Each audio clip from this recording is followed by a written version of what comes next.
Tehran में अयतुल्ला Ali Khamenei की तदफीन के मौके पर जनाजे में आने वाले हर विदेशी वफ्द के इस्तकबाल के दौरान कुरान पाक की अलग अलग आयतें तिलावत की गईं और हर आयत का इंतखाब उस मुल्क की सियासी सूरत हाल और उसके किरदार के मद्देनजर रखा गया।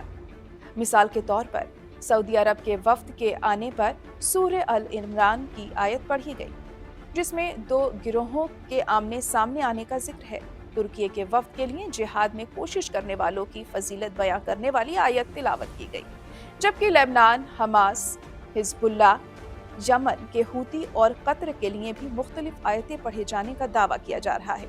सोशल मीडिया पर इन आयतों को ईरान की कुरानी डिप्लोमेसी का नाम दिया जा रहा है।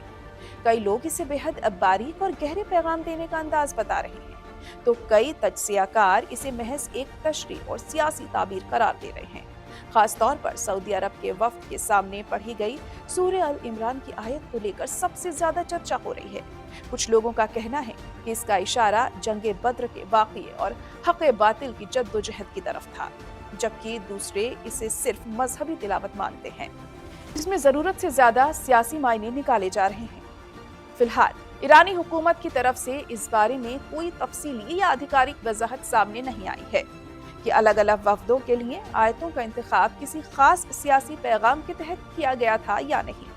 यानी जो बातें इस वक्त सोशल मीडिया और कई प्लेटफॉर्म्स पर वायरल हैं, उन्हें ज्यादातर तज्जियों और दावों के तौर पर देखा जा रहा है, न कि तस्दीक शुदा हकीकत के तौर पर।